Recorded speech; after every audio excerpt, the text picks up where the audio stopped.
so proud to be Haitian because just everything about being Haitian is just awesome. You know, everyone know about the history of Haiti, first Black independent country in 1804. Understanding the history of Haiti, Haitian people, you can't help but be proud of the accomplishment that have happened. Haitian Americans have done really well in the past few years. There's still a lot more work to be done. Only about 20% of us actually have a bachelor's degree. I understand firsthand some of the challenges that Haitian American students, graduates, and professionals have faced. Some of them have overcome incredible adversity. Both immigrated or asylum seekers or refugees. There are not that many Haitian-focused scholarships, but like any other award, the NAAHP Leadership Award is providing recognition for one's hard work. As we know, college is expensive, so this scholarship fund provides the chance for a brighter future. It felt like the universe was speaking, like I needed the money, I was intrigued, people were telling me to apply. Going to college or graduate school can be very, very expensive. So donating to a scholarship like this would help that expense be more manageable. Future generation of leaders, scholars, entrepreneurs, young adults that are trying to make something of their lives. They are rock stars. They just need the help, and they need us to help them accomplish it. There's like this Haitian proverb that says, "Mea picha palu," many hands make the load lighter. Log in and you can donate $10, $25, $50. It makes me think of the Malcolm X quote that education is our passport to the future, for tomorrow belongs to those who prepare for it today. It makes me happy to know that our organization is contributing to that goal, preparing others for the future.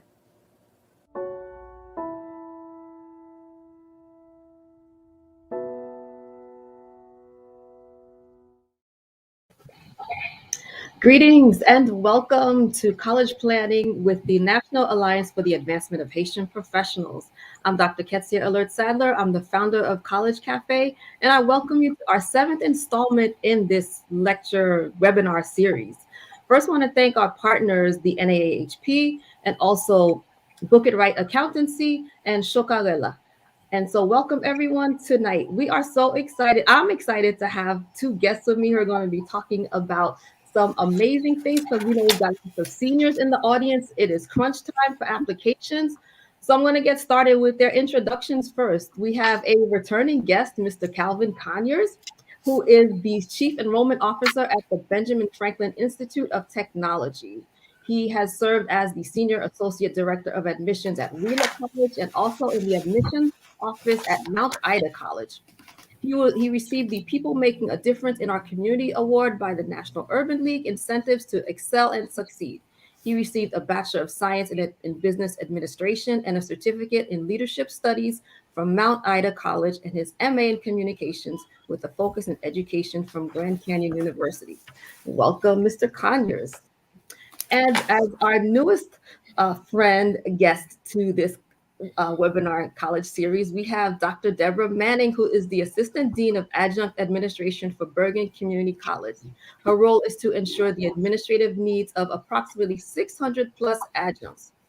She is also an adjunct professor at Bergen Community College, where she teaches Introduction to Sociology, Sociology and the Family, and Women in Gender Roles. She has a BS in Business Administration from St. Peter's College, an MBA with a concentration in Human Resource Management, an MS in Accountancy from St. Peter's University, and an EDD in Community College Leadership from National American University in Rapid City, South Dakota. Welcome, everyone. Thank you so much. I'm really excited to have you all here with me. You know, college planning, college financial aid is one of my passions. I'm always looking forward to opportunities to share with the students. So before we get started, I just want you all to kind of just give a quick overview of your academic pathways, which help you to get to where you are now in your role. So we'll start with you, Calvin. Even though you were here before, I'm sure a lot of people who don't know you. So thanks for sharing with us. Definitely. Growing up, I didn't really know. Well, growing up, I knew that eventually college was something that I had to. It was pretty much like no option. I had to go to college. That was something that my parents was really pushing on me. So it was really just me really trying to figure out what exactly I wanted to study. I knew at the end of the day I wanted to be someone's boss, I didn't know what type of, manner, but I knew that I wanted to be someone's boss, and I knew that I wanted to be able to work with people. So, I got interested in business. I figured business was pretty broad enough that I could, figure out my pathway once I get into that type of study. So I went on to NAAHP College from Englewood, New Jersey, and I studied business administration. Then I really just started to focus more so on the leadership side. So I picked up the leadership certificate as well. Then after that, I didn't really know exactly where I wanted to go. I knew that I wanted to work with people, like I said. So I started doing work in advertising and marketing. But then the position opened in the admissions office, where I would be able to really just go and talk to students and really just get them interested in going to college. And that's when I really started to really get interested in this whole higher ed industry. And then from there, I just really just started to develop a love and a passion for just helping students through the admission process and figure out exactly what they wanted to do with their, with their lives. I remember being that senior in high school trying to figure out, do I go far away? Do I stay home? Just trying to figure out that balance. So I was able to do that. And that's something that I fell in love with. And 16 years later, I'm still doing this, this line of work. And I had no intentions of going into higher ed. It wasn't something that I grew up, wanting to do, but it was something that I fell in love with because of the opportunities that were at hand. But then, I just continued my studies from there. So, that's pretty much my, how I got to where I am now. During that time, I also did study online, a master's in communications with an emphasis in education. Okay. All right. So you're definitely doing what you love in a different way. Very. Kind of switched up that. Okay, Dr. Deborah, your turn. Please tell us about you and how you ended up at BCC. Wow, what a journey it's been, actually. I started out knowing what I wanted to do, actually, but it definitely took a different direction. I always wanted to be a pediatrician growing up. I knew I loved helping heal people. I had two parents who were sickly, and I lost my parents at an early age, and so it kind of drove me to want to get into that field. But then finding out what was so involved in being a pediatrician, and then having a little queasy about being around blood. So I kind of looked at things a little differently, and I think it was my first year of college. I went to University of Pittsburgh. I wanted to go away and kind of explore and see how, life was on campus at Pitt.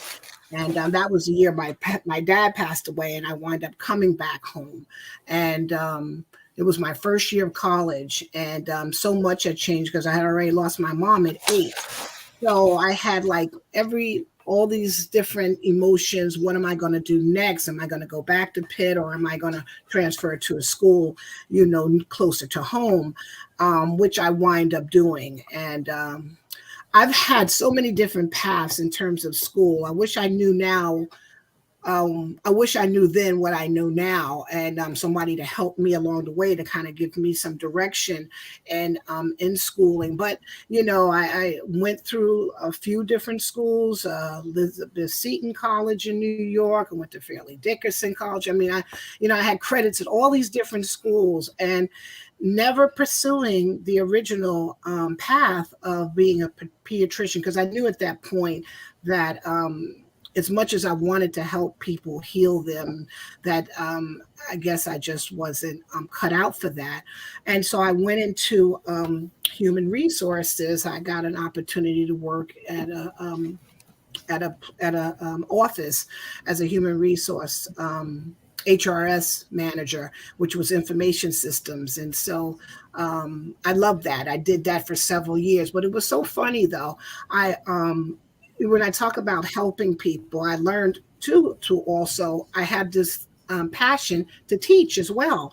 And so I worked, I don't know if you remember it, I'm kind of dating myself, but I think it was called Palisades School of Technology out there, the Bergen Mall, which is no longer the Bergen Mall. It's now, what's that? By right out there on Route 4, there was a school of technology, and it was for adult learners. And I used to teach medical billing and coding. And so I really, really enjoyed that, actually, because I used to do that as well. So I've had my hands in a lot of different things. And so I explored medical coding and billing. I went into human resource management, and which kind of led me from information systems into still teaching like 7 years part-time in the evening, adult learners, and then landing an opportunity at Bergen in the human resources department, not where I wanted to necessarily be at the moment, but I knew it was a foot in the door. And did I want to be a full-time teacher? Not so much. I enjoyed teaching part-time, but, and while I'm doing all that, I'm still in school, even though it didn't work out at Elizabeth Seton, didn't work out at Fairleigh Dickinson. And, because of home responsibilities, got married, had children. And I mean, my journey to getting my degrees has spanned over, oh boy, maybe like 20 years, to be quite honest. And I always had that drive, never gave up on that dream of where I wanted to be in life and what I wanted for myself. And so I eventually, as I'm simultaneously working at, before I got to Bergen, I was working at this other place where I was an information systems manager. And then I was going to school full-time, part-time, working there full-time, where Elizabeth, was it not Elizabeth Seton, but St. Peter's is where I got my bachelor's. I transferred all my credits there. They worked with me. I got my bachelor's degree. And then there was a program where I can get my master's at the same time. I'm like, wow, am I chewing off more than I could handle? And it was a double master's degree. I went ahead and I did that. And then when I went on to Bergen, moving in a different direction, because again, I wanted to get into academia. I had an opportunity where they were offering a doctorate degree program. And I never forget my nephew saying to me, "Oh, Deb, go for it. What else do you have to do? I mean, they're going to pay for it." And I'm like, wow. And so here I am, like 4 years later, having achieved that, been at Bergen now going on 8 years, teaching there the same amount of time of when I started there. It was just a month later I started teaching, and still with my role as a HRS generalist at the time. And then an opportunity opened up into the adjunct administration department, where I went in as assistant dean of adjunct administration. And so my journey has really been pretty broad. I've had, different opportunities. I've been able to explore a lot of different opportunities, and finally found my niche, something that I really, really love and enjoy. And, was just helping students find, success and wherever that is, and so so far, it's been really great. I've had opportunities now, writing different articles on cultural responsive teaching. I've done that in diverse issues in higher education. I have my first article there, was just published in June. And now I'm working on the second one that I just actually completed with another colleague of mine. And that's also similar to that, but about underrepresented students, and helping them to succeed and the barriers that they face. So the struggle continues, to get the word out and help young people and faculty understand the responsibilities that we have to our students and how we can help them to be successful. Well, thank you. In listening to both of you, what I see is that your underlying goals and your mission, even though you're not doing exactly what you set out to do, you're still doing it anyway. You're helping people, whether it's medically, you're not working with little children, but you are still working with older children. So, Right. it's worked out. Mr. Calvin, your desire to help people as well, doing it in a different way. So I like to start out the program this way because I think sometimes for the students in the audience, they're thinking, well, what do you want to be? And at 17, that is such a tough question. You don't know what you want to do. You have ideas, you have Right. lofty goals, but again, without that support, which a lot of us didn't have thinking back 15, 20, 30 years ago, there really wasn't. There weren't workshops like this. If you didn't meet with a guidance counselor, that's it. Right. So I'm very That's true. thankful and glad that you two could come on and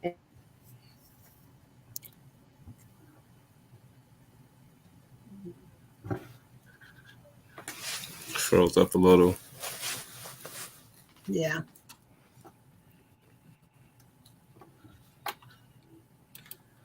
I admire your academic journey. I mean, the persistence, I think, is something that, a lot of people fall off. And I tell a lot of students that I work with, college is like a filter. If it was easy, then everyone would have a degree.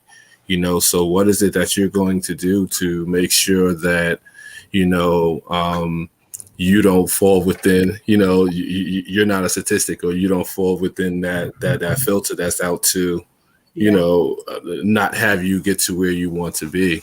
Right. So I definitely admire your journey. Well, thank you. I appreciate that. Journey it was. And, a lot of things that drove that journey too, losses, personal losses, and just making myself, that drove me. Like, my brother, he took care of the family after our parents passed on. And so he got sick, and that was a tough loss. And I knew I needed something to take my mind off that loss. I've been somewhere in a corner, balled up, but sometimes we need something to help drive us and push us. And that did it. And every day when I look back, and I always think, well, I hope they're looking down on me and they're proud of me. And I like to think that they are, because it wasn't easy. When I tell you, and again, to your point, and I appreciate that, but this segment is too short for me to even go into all the different, obstacles that got in the way. But at the end of the day, and I tell my students the same thing, never give up on what it is that you want in life and your dream. There's going to be times when you're going to feel like, oh my gosh, what did I get myself into? Or, oh my gosh, I can't do it. But there's nothing that you can't do, long as you have that drive and you have people that are there that are willing to help you and get you to the next step. And here we are, we are those people that will help them. And I had family, but not with the expertise that could really, you know what I'm saying? So yes, I appreciate that. Thank you so much. I don't want to dwell on that, but thank you. I appreciate it. Thank you. You're back. I'm back. I don't know what happened with my internet. I have to talk to my provider. So I don't know what last bit you heard me say, but we're talking about the 2-year versus 4-year school. So let's talk about, we're talking to seniors now. Most kids, not most, but a lot of students have sent out their applications, but we know, I was talking with Mr. Calvin earlier, and we were saying how there are a lot of seniors who have no idea. They haven't even met with their counselor yet. Right. So are those the kids that we'd want to start looking, maybe having them look more at a 2-year school versus a 4-year school? What are we saying to these kids? What are we telling them are the advantages of going to a 2-year versus a 4-year school at this point? Calvin, do you want to go first? Or yeah, sure. I could definitely go. So I tell students both, at the end of the day, you have there's a lot of 4-year colleges that are rolling admission, so they're accepting applications through the spring, through the summer, as well as a lot of the 2-year colleges. So I always tell students to apply to, both 4-year and 2-year schools. There was a bad stigma, years ago about the 2-year colleges. There's been a lot of work around, building up the 2-year colleges with the tuition-free plans in some of the states. They have it wherein if you have a certain GPA, you can go to the community colleges for free, or depending upon your financial aid status or GPA. Every state varies, but there were ways that they were trying to build the community college. Just eliminate that stigma that community college was like less than a 4-year school. And to be honest, if I would have known, like Dr. Said earlier, the things I know now, you save about $20,000 to $25,000 a year by taking some of the by going to community college. So when you're thinking about, especially if you're undecided, it's not, and the reason why I said that I admire your journey, because it's not where you start, it's where you finish, so it's okay to take, say, what, I'm going to go to community college for my first year, get all my gen eds, and then, look at the 4-year college that I want to go to and make sure that I take all of the general courses that first year. This way I'm transferring in all 100 level courses, going into my second year, so there's ways to maximize, your experience, so when people talk about the 2-year versus the 4-year, my biggest thing that I tell students with the 4-year college is most of the time it's just the student really wants to get away from their parents. They want to live on their own. And when you think about the college experience, that's what the college experience is. It's everything that happens outside of the classroom, in the extracurricular activities. Now that's something that, I think you pay for, and that's the price that you pay when you go to college. But if you're looking at trying to maximize the least amount of loans, and get into the workforce earlier, a lot of students are taking the community college route, and finding some employment after 2 years. To the point where now they have an employer paying for their last 2 years. So, I mean, these are things that I've just learned, working in higher ed, that wasn't really, previewed to as a high school senior. It was just 4-year college. You got to go to a 4-year school. You got to get your bachelor. 2 years, that's for people that, maybe had struggled in high school. That was the stigma back then. Right. Now I see more students saying, I'm going to a community college. I mean, I'm talking about 3.5. I'm seeing these applications, 3.5 students saying, you know what, I'm going to community college for my first year. Then I'm going to transfer in to save me, $20,000 that year. So it varies on the student. To go back to your question, I tell students to apply to both and then see which schools give you the most money. Right. Yeah. And you're absolutely right. Because I always say, it shouldn't have to be 4-year versus 2-year in terms of competition, right? It should be more partnership. And that's what I like about community colleges too. Look, I went to a 4-year school. Had I known back then, right, what I know now, I probably would have taken a different route and saved some money and not have over $100,000 in student loans right now, right? But it is what it is. When I think about, and I can speak for Bergen, right, Bergen Community College, and as well as other community schools too. Bergen has over 120 certificate and undergraduate degree programs, 120. And that's a lot. And when I look at, I had this pamphlet of all the different colleges within just New Jersey alone. The only school that trumped that was Rutgers in terms of degree programs and certificates. So when you were talking about the stigma that was attached to community college, that has now almost dissipated in a sense, right?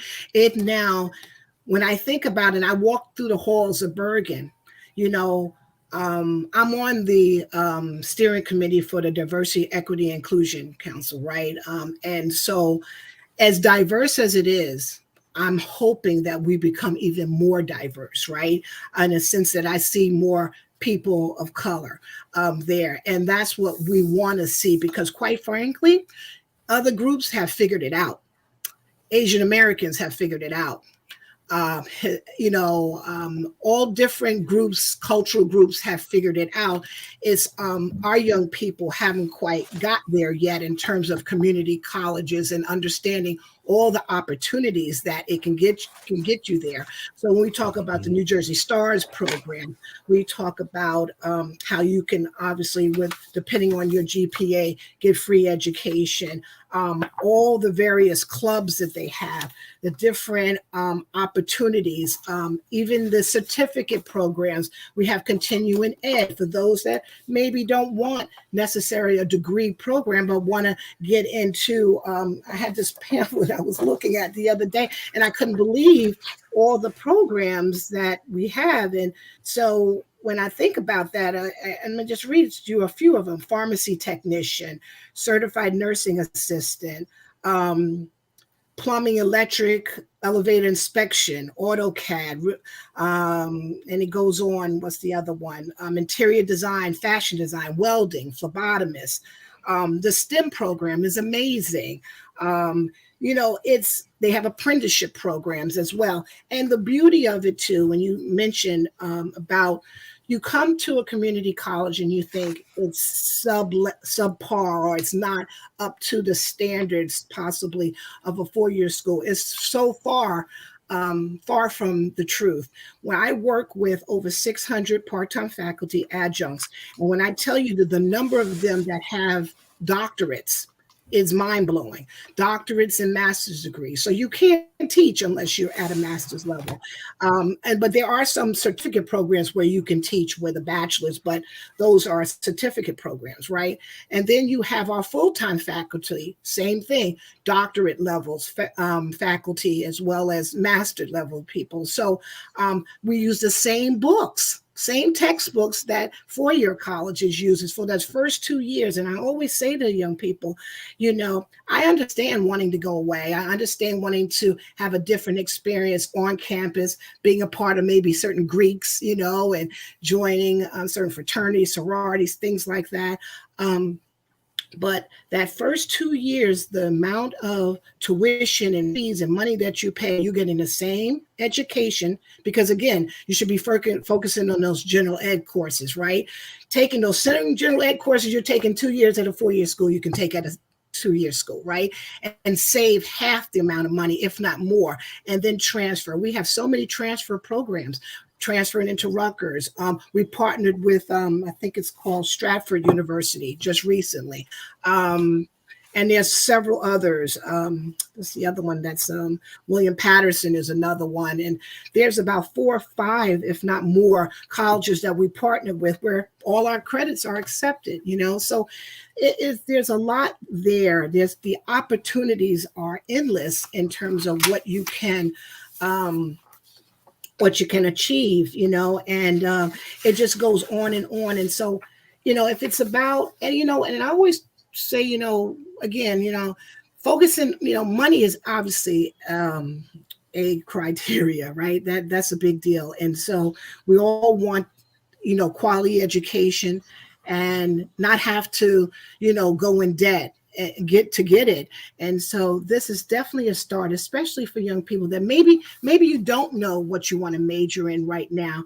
Well, this is a great time to, look at maybe a 2-year school that can help you in choosing that major for yourself, and sitting with, a counselor, trying to identify your interests and your values, passions, and seeing where your interest lies, and then thinking about what position or what major I'm going to choose that's going to help me land a job, and I'm going to be happy in 10, 15 years down the road. That's extremely important. But I know we didn't get into talking about how to choose a major or anything like that yet. But definitely being undecided is not the worst thing. Sometimes it's actually a good thing to start out with, because then it gives you a chance to kind of figure it out as you go along, long as you know that you know, at some point you got to nail it down, but you have an opportunity to just have a wide spectrum of opportunities available to you so that you can kind of, you know, feel your way through and say, you know what, all these things are here available to my, you know, at my fingertips. So what is it that I really want to do, and, you know, and move forward in that fashion. And to piggyback off of what you were saying, Bergen credits, they're not just limited to New Jersey. All of the 3 colleges that I worked with in Boston, I've received transfer students from Bergen that were looking to relocate to Boston. That's honest truth, you know. So it's not saying that just because they don't, you know, have an articulation agreement, they're an accredited university. So you know, their credits, as long as you take a 100 level course and you get a C or better, you know, most colleges accept those credits, you know. So it's really just trying to figure out, you know, what college you really want to go to. And doesn't depend, I mean, it doesn't matter what your GPA is now. It could be a 1.0, it could be a 4.0.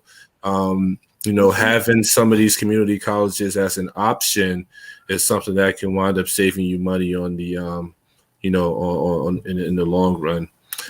Another thing that you mentioned too, you mentioned plumbing and you mentioned electric, the trades. That's something that's not really talked about in our community, and that's a missing field that, you know, you can go and get a certificate in plumbing and come out making 55, 60K in a year, you know. So you have that student that is, you know, says, you know what, I don't like English, I don't like math, I'm a hands-on learner, I'm good with my hands, you teach me, I'm going to make it happen.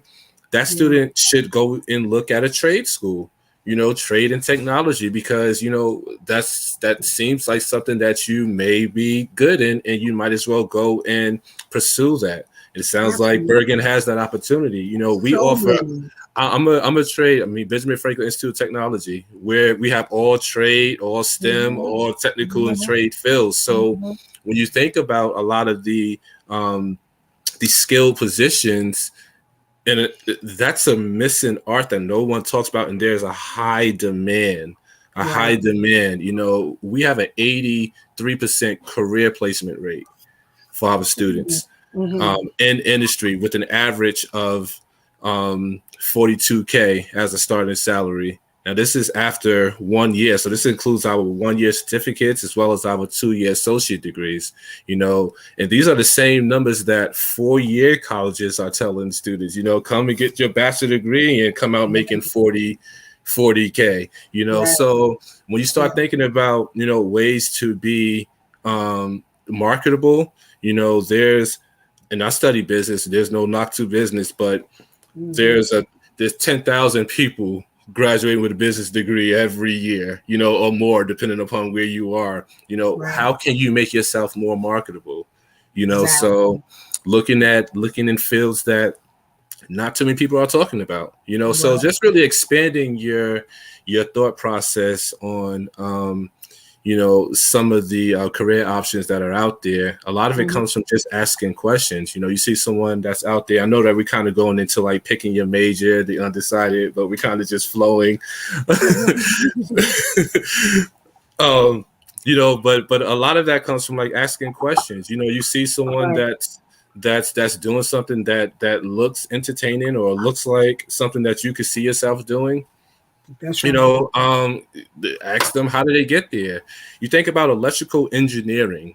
You know, if you're good in math, you're good in science. The average electrical engineer with that bachelor degree, you're making 80, 90K easily.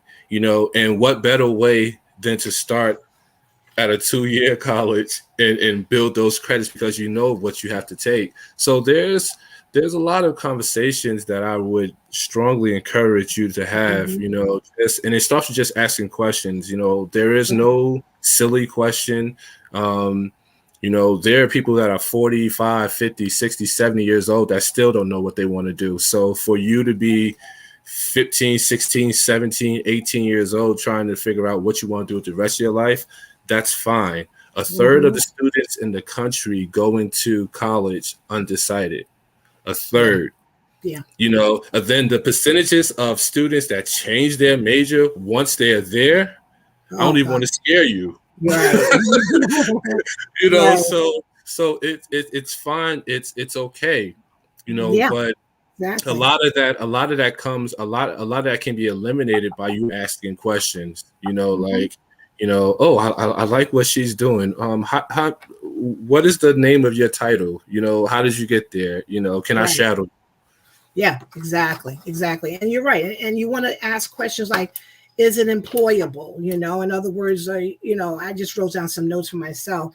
Will you be able to easily and readily find employment in a related field after you get your degree, right? Will it be around later in life? You know, will it pay? Like, what kind of pay are you looking to earn? You know, there's so much, and there's actually, and I can share it later. I don't know the actual website right now, but there's like a little, I think, like not a quiz, but like it's a way that you can take a little personality quiz that kind of aligns you with what type of jobs that are more directed in towards your personality, and it kind of helps a person think about certain areas they would like to. So what should I major in quiz? That's one of the name. And another one is college major personality quiz. It's from Thought Co. So yeah, and you just have to give yourself some time, to think about it, and to think about, meeting with your advisors, like you had said earlier, and also, talking to your peers, like you also had mentioned, and speak with your parents. Just sit down with them, and you probably already have done that, I'm sure, and just really think about, you're going to change your mind. It's very possible. Maybe you won't, but when you start talking to people, you say, well, I thought that's what I wanted to do, but maybe this is better, and maybe electrical field is somewhere I want to get into, men and women, do that now. My son is a perfect example. He went to Bergen for the first year. It just wasn't for him, but then he wind up taking courses he went to Lincoln, and he got certified as an electrical technician. And so now he's working as an apprentice for a licensed electrician. So, but so he would not have probably known that, initially. And it's so funny. I thought about, so many parents think about, oh, I need my children to maybe go away to school to kind of get into themselves, to become more mature, to learn. But oftentimes I find that, sometimes students, and I know we're kind of going in a different direction a little bit, that go away, find themselves doing some of the same things they did when they were home. And you think you're growing and learning, and maybe some are, but you find that, you still got to go to class. You still have to study. You still have to be responsible for yourself, even if you're at home going to a 2-year school, or whether you're at home going to a 4-year school, right?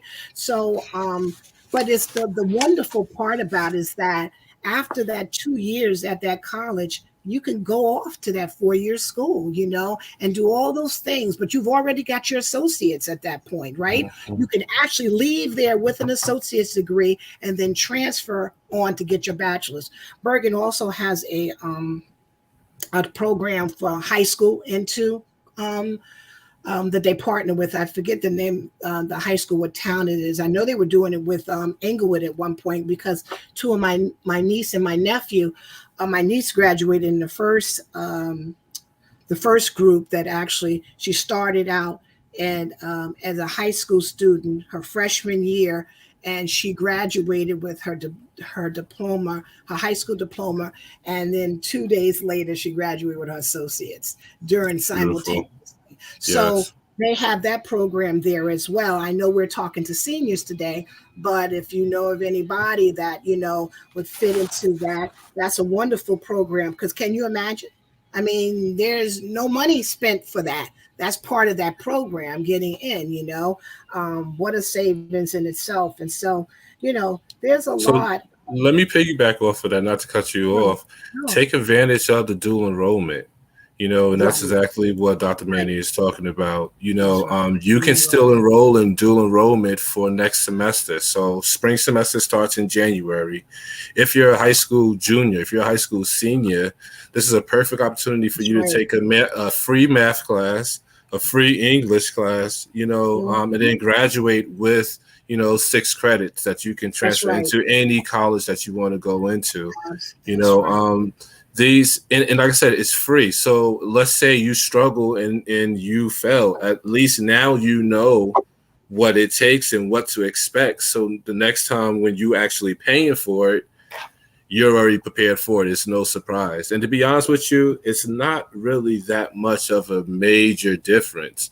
It's just you really having to, write a little bit more and read a little bit more, so it's not like, there's always a forced narrative that comes with the expectation of college.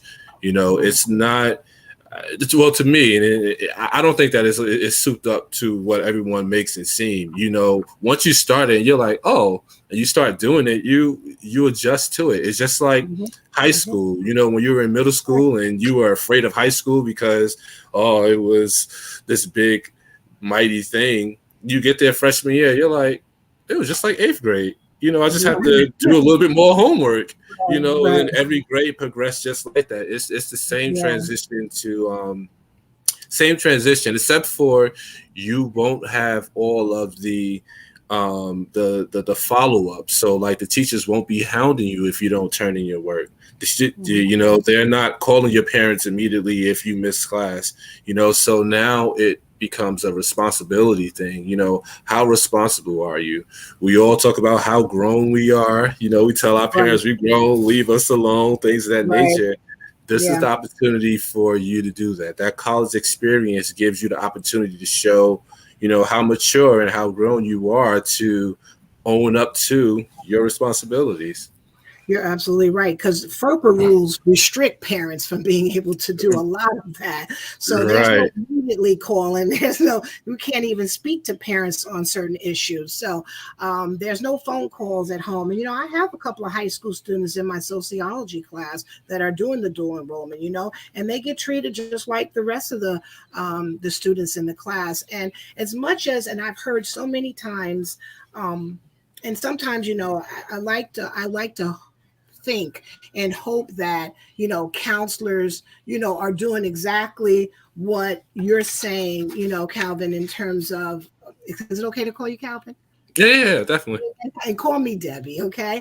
So I hope that they all are also explaining to students about community college and the opportunities, because oftentimes students have the impression it's like going to after 12 years, the 13th year of high school. And it's so farthest from the truth, it's furthest from the truth, because at the end of the day, I have certain things that I expect of my students, but we also, with the community college, we understand a lot of things are working. They have families, some have children, and they have other responsibilities, or they're just at home, and decided to do 2 years here, and they're just going full force ahead and wanting to get their degree and doing whatever they need to do it.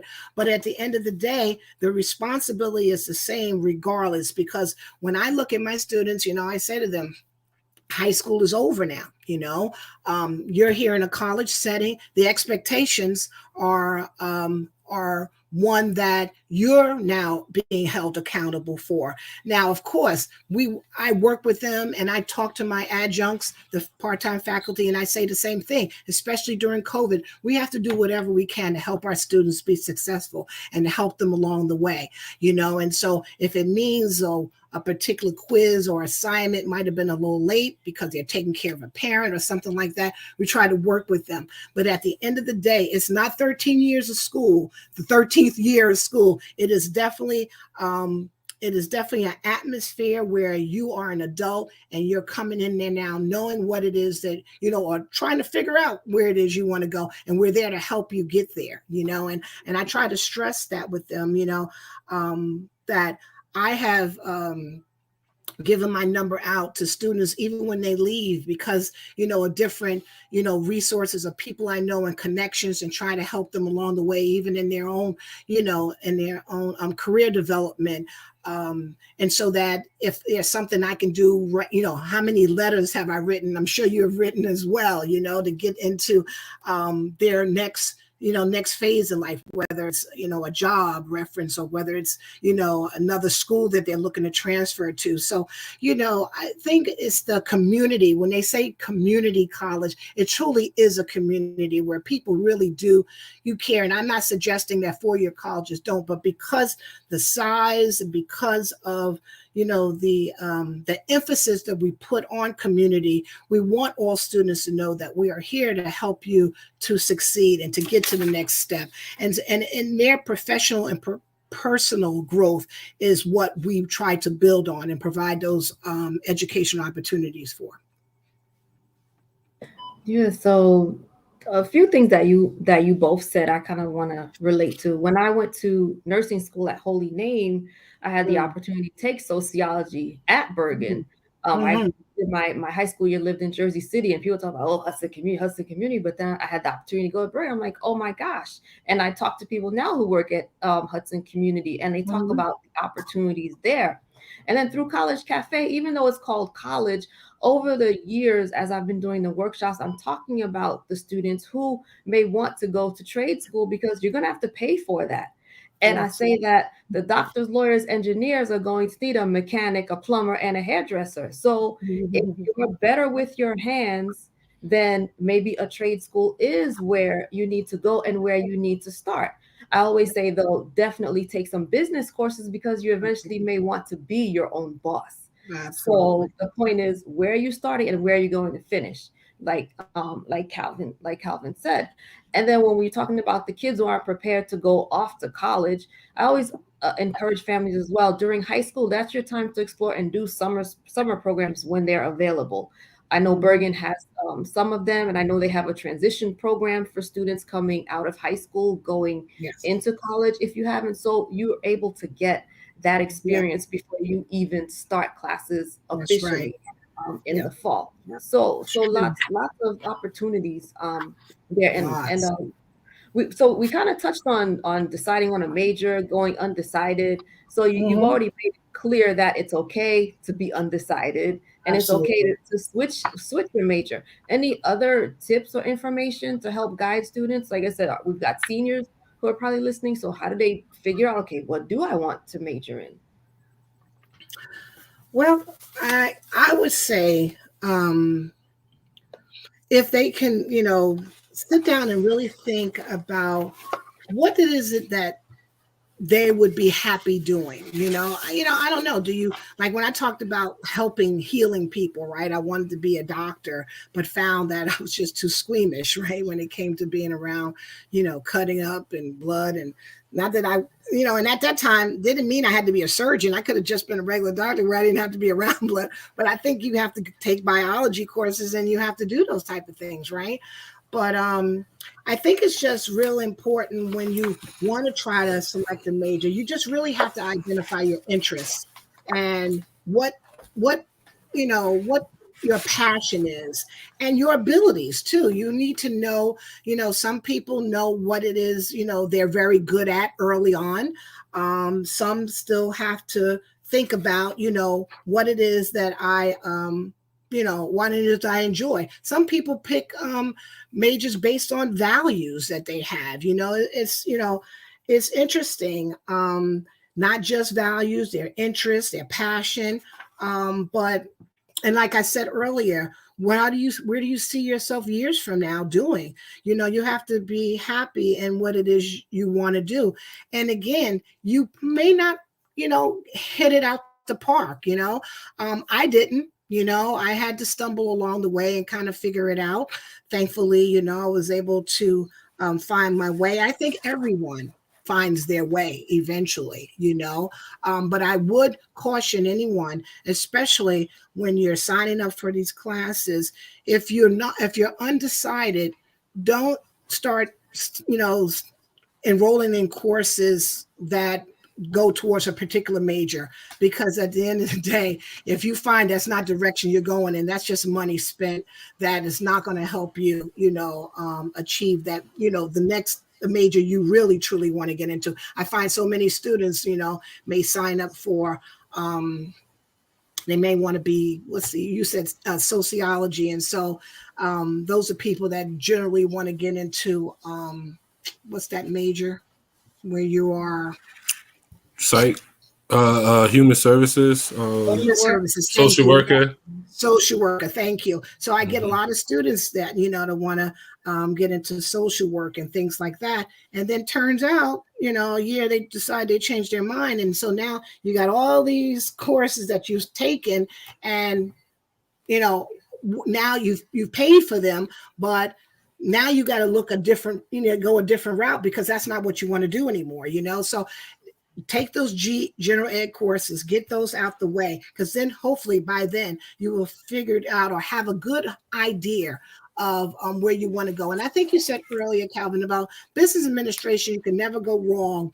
And, because everyone needs business background, whether it is, like you said earlier, Dr. Ketsia, that, if you decide to go out on your own and have your own business, you're going to need to have some business background and understanding. That's why I was glad I was able to get my business degree and my MBA. I mean, at the end of the day, I use it all the time in various different ways, even though I'm teaching and, dean, but, my full-time position is the dean role. I only teach part-time, and so I'm constantly using those skills that I've learned along the way, and they will carry me in life forever, right? So, and again, there's STEM is a huge area now. If you're good in math or science and you want to do something, that's going nowhere. That's going to be around for a long time to come. And it's just really important to the school that you choose, look at all the different opportunities and the different programs, the certificate programs, the degree programs that they have, and look to see, is there anything in there that I think will fit and in line with something that I may want to do later on in life, or where I want to get my degree. So you don't want to limit yourself. So, there's a lot to think about, but not to be overly worried or concerned about, because you will figure it out. You will know, and it'll hit you. It'll be like that one day. It's like, oh, I got it. I know what I want to do. And I've done my GEDs. I got my general eds all out the way. So now I can declare a major and start moving on. And whether that major is declared at that 4-year institution, then that's okay too. Because you leave I'm saying Bergen, you leave that community college with with that associate's degree, and now you're moving on to your 4-year school. So yeah.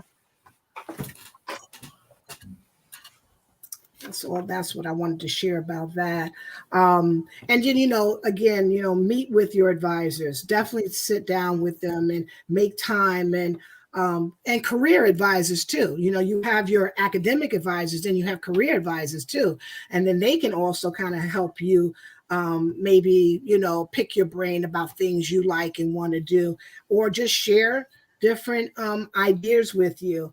And talking to your peers, like you said before, Calvin, that's so important as well. And because it helps you also to kind of get a sense of what your peers are thinking, and what direction they're going in. And is that something that's good for you? Maybe it isn't, and then all too is important. And again, I just was doing some research on my own.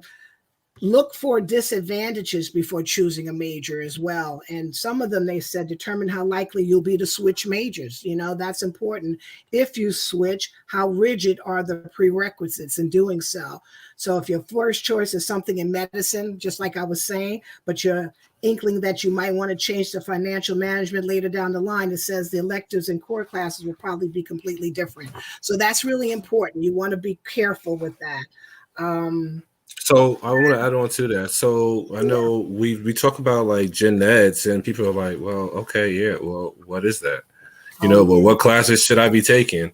Right. So, if you're undecided, my advice, and Debbie, feel free to add on, I would say look at a 12 to 15 credit course load where you would take an English, a math class, a social science, and a humanities course. But then that fifth class, that could be your 15th credit. That could be your intro to something that you may be interested in. Now, the thing about that is if you go into business, there's lots more open electives that, potentially all those credits will go into. But if you look, if you're looking to go into more of a niche program, like a nursing program or something that doesn't really have, a lot of open electives, you may only transfer in that English and that math course depending upon, how rigorous that curriculum is from the first semester moving forward. So those are just so when people think about when you think about gen ed courses, you think more so about the English, the math, social science, and humanities. So that first semester, if you're undecided, those are the safe courses to take. You definitely want to take an English, you definitely want to take a math, a social science, and a humanities course. That will give you no matter what. Yep. Right. So then that second semester is when you really want to start to figure out, all right, this is the direction that I'm going, because that's the semester that you really should start taking classes that are more geared toward the program that you plan on going into.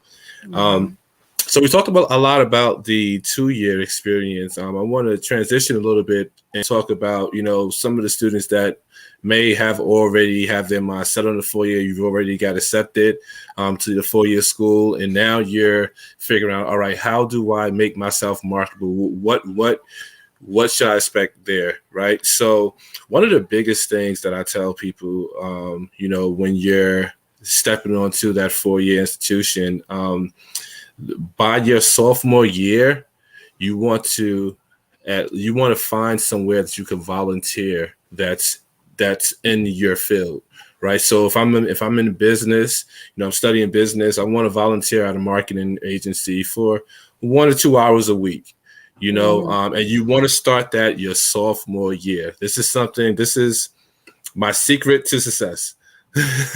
You want to start that your sophomore year, and there's a reason behind that. So I'm a business major. I start volunteering, and you can easily find somewhere to volunteer. Most people will not tell you no. If you're volunteering, you're not asking for money, but there's a bigger picture behind this. So I start my sophomore year, and I volunteer at this marketing firm for 2 hours a week.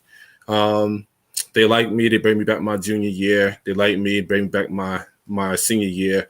After my senior year, they tell me that there isn't a spot for me, but they're willing to write a letter of recommendation for any place that I do have a job for. What happens is you hear a lot of people graduate from the 4-year colleges, and they talk about they can't find work in the industry or they can't find a job. And part of that reason is because most jobs ask for 3 to 5 years of experience, for that entry level, sometimes even entry level position. By you volunteering starting your sophomore year, when you graduate as a senior, you have 3 years of experience. And that's only 2 hours a week. Right. The employer is not going to ask you how many hours. They're going to see that you are a college student and you volunteer and you were in the industry for 3 years. That experience right there is going to put you steps ahead of all of the people that will be graduating with that very common degree, because most people, what we're tuned, and what we were taught was go to school, do well, and 4.0 would get you to XYZ. If you don't have that work experience, that could be the deciding factor. So that's my advice for and it could be in any field, even nursing, you're volunteering. You're just going there. You're just saying, hey, listen, I just want to just be a sponge. I just want to soak up this soak up what I can, learn what I can, be on any type of meeting, shadow anyone I can, just for 2 hours a week. And you do that for the 3 years. That's a key element that will get you into a lot more doors that a lot of people are seeing that they can't seem to open. Right. That's great advice. That's absolutely great advice, because it is so true. I mean, just think about it. I mean, at that point, maybe there wasn't a position available at that time for you, but you got that letter of recommendation from that employer, right? But the hope is that, who knows, down the line, for someone else, an opportunity will present itself. And oftentimes, I have to be completely honest, when I'm about to say this, is that we oftentimes have to go the extra yard, right, to get to where we want to be in life. It's just reality, right? Yes. So it means going out and doing, 2 hours a week or whatever it is that you indicated. That's what we have to do. But again, it puts us, I would like to think at the top of the list when it's time to looking at, resumes and positioning. It's all about positioning ourselves, right? Position ourselves for success. And so sometimes we have to step outside of our comfort zone and do a little bit more than maybe our peers or, our counterparts. But the experience that we gain by doing that not only is going to help us down the road later, and only going to position us to be better and to be as successful in whatever field we decide to go in. So that's absolutely great advice. And I too, my son, I have yet to really share that type of advice, but that's something I'm going to do, because I really love what you just said there, because, if I can share it with my nieces and nephews, or why not I share it with the young people that I teach. But I think that's phenomenal. And I think it really does. It goes far. It goes a long way, being in that position, and just knowing that you're kind of a step ahead of everyone else in a sense, but you put in the work, you did it, Yeah, I like that a lot. Thank you for sharing that. Definitely.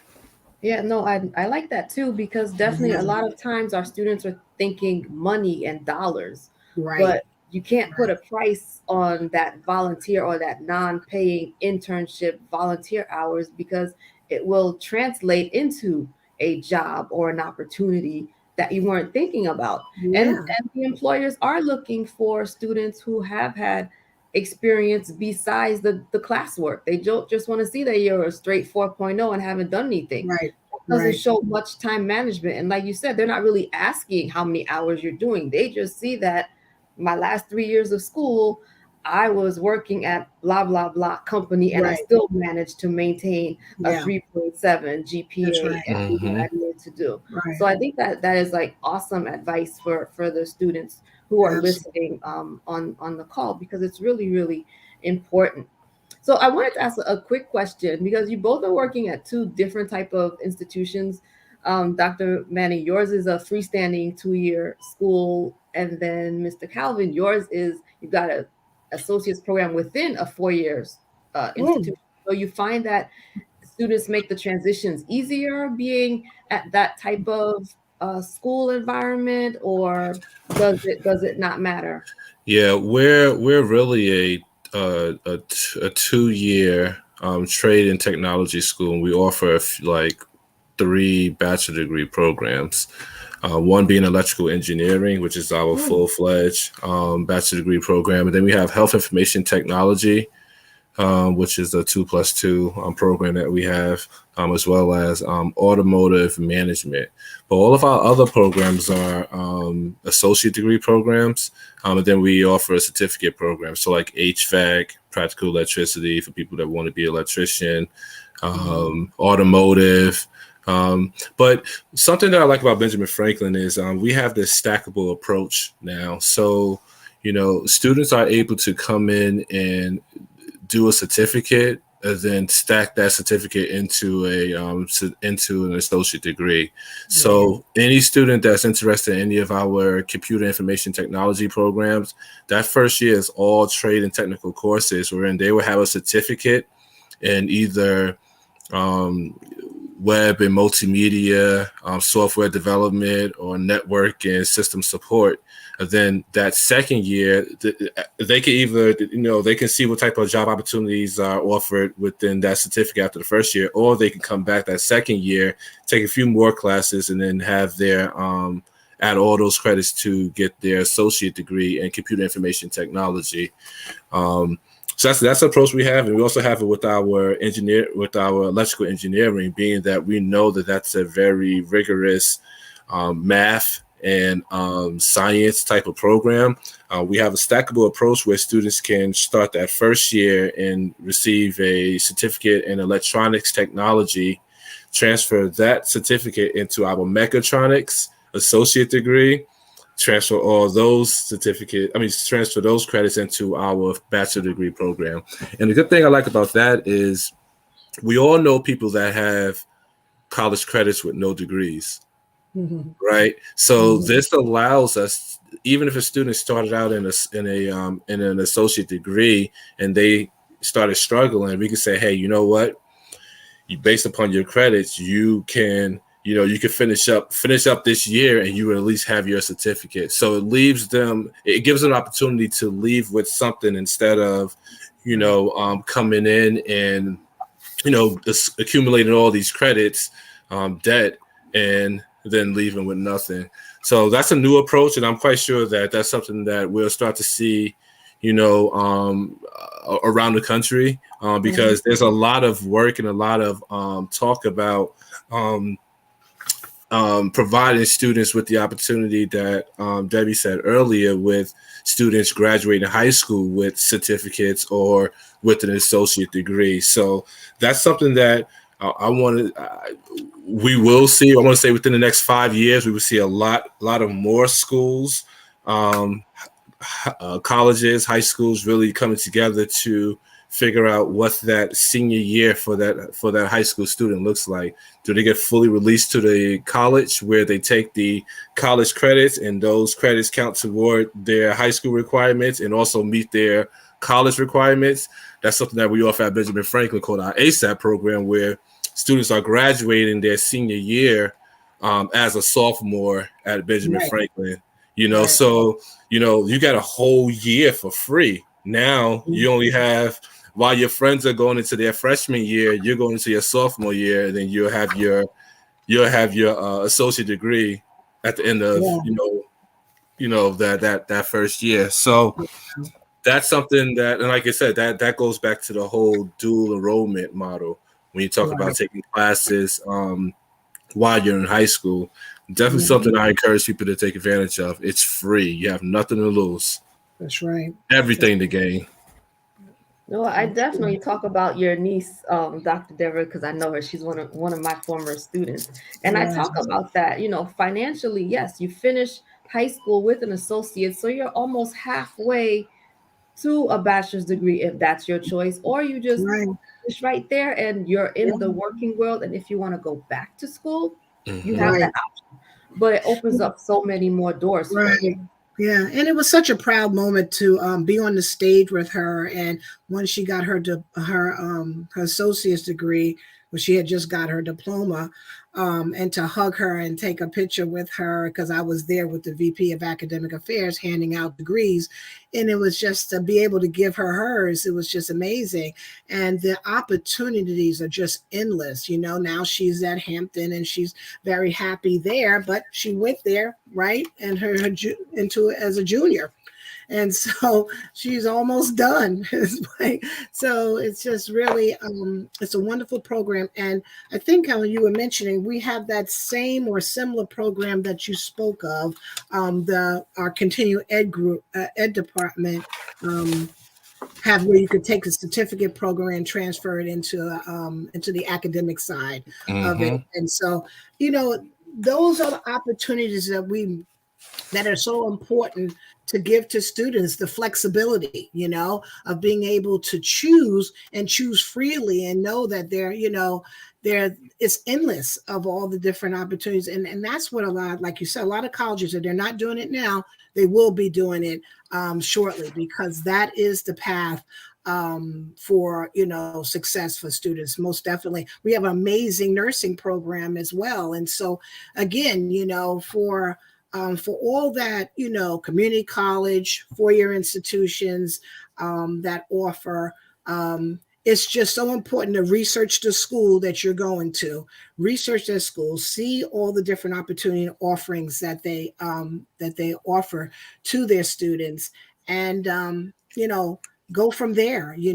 What are the transfer options available, because that's going to be very, very important, whether you go to a four-year school and then want to go on to get your master's degree, right? But once you've achieved, and I always say, for me, I would say to students, when they're at Bergen, just finish and walk that green and get your associates, because once you got it, right? You can go on into that four-year school as a junior, right? And because some will take those credits and then transfer them in, you can do that too. But what's wrong with having 2 degrees, right? Associates and then your bachelor's as well.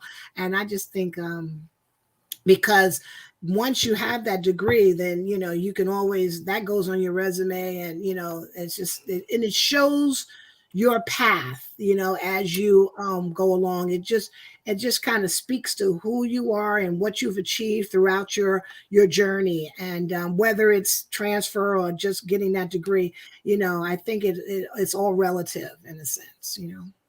Definitely. Absolutely. So any other words of advice, wisdom we want to give our students? And I know sometimes there might be some students thinking graduating high school who may have to take remedial courses, because I know that happens a lot as That's well. fine. So yeah. That's fine. I mean, a lot of the students, I mean, I know a lot of students wouldn't like to or don't. Here's the thing. If you know that you're struggling in math or English, try it out. Try taking the college level next semester, because you can take the remedial course, and then once you pass that course, you're eligible for the 100 level. So even if you're struggling right now in high school, but you know that that's not the true you, challenge yourself to a free college course, and then if you pass that class, that will get you into the 100 level. Right. Yep.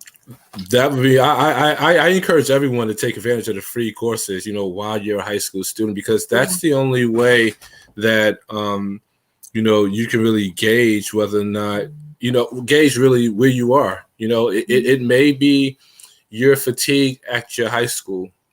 That happens. You just need a new scenery. Something new. Try it out. Yeah, and you're right. And and even if, like you said, even if you may be struggling in one particular area, whether it's reading or math or what have you, most community colleges, at least, and I'm not, maybe you could speak, Calvin, to a four-year institution, but I know at Bergen, we don't turn anyone away, right? It's an open door policy. And so we meet students where they are. Right. And so if you come in and you test in, we see where you are, and we'll make sure that you get the proper help you need. Bergen has one of the #1 tutoring centers in the country. And I'm proud to say that. And so they work really hard with their students. There's so much help that's given. And I try to tell my students all the time, take advantage of what's there to help you, whether it's writing a paper, whether learning APA, right, or MLA, whichever that instructor is requiring of you.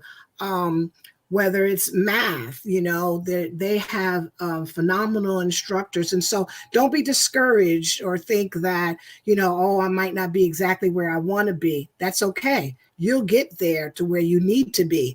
It may take you, a couple of courses to get where you have to be, but, or more, there's no, there's students, unfortunately, and I know most people say, oh, that's not going to be me, but there's some students that have been at Bergen like 3-4 years, because they can't take a full load, of courses because they have other responsibilities. So maybe they're taking a couple of courses a semester, 2 or 3. And so it may take them a little bit longer.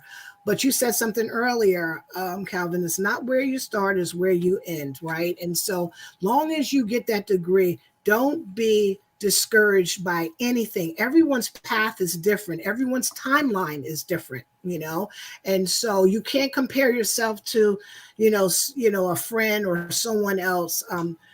You have to, decide your own path and your own journey to where you need to be. And so, and know that you will get there. Know that you will get there, and you will have the help that you need. What's most important is that you ask, though. We won't know unless you don't ask. And so many people get hung up on not asking, oh, I can do it myself. Well, we've all been there. We all know that everyone needs help. And so at the end of the day, there's no shame in asking for help. That's what the school is there for, to help you, right? To succeed. And so with all the opportunities available to you, definitely take advantage of it. Well, I don't see any questions in the chat. So I want to take this time to thank you both for joining us on a Monday evening. Just to talk to the students, because as I said, we're hearing it's senior year and there's been a lot of seniors are feeling a little disconnect coming back to school and not having known who their counselor was, or not even having a conversation. So, it's good that we're able to have this dialogue and to let the students know that there are opportunities, even if you didn't start the process to get to college, and you can find something that you can be strong in and make a career, later on down the line, whether it's 2, 5, or 10 years from now. Yes. So, yes, absolutely. Absolutely. Sky's the limit. You can do whatever it is you set your mind and heart's desires on. You can do it. You can do it. It's the beginning. It's the beginning of so much more to come. So yes. Good luck to all of you. Good luck to all of you. I know you will do well. Yes. Well, thank you so much. So I want to say thank you again to Mr. Calvin Conyers from Benjamin Franklin Institute of Technology, to Dr. Deborah Manning from Bergen Community College for joining us this evening. And to those of you in the audience, we hope you got some information that can help you. And please feel free to reach out to College Cafe, to NAAHP, if you have any questions as we continue in this college planning series. Thank you also to Book and Write Accountancy for being our partner, and also to Shokabela.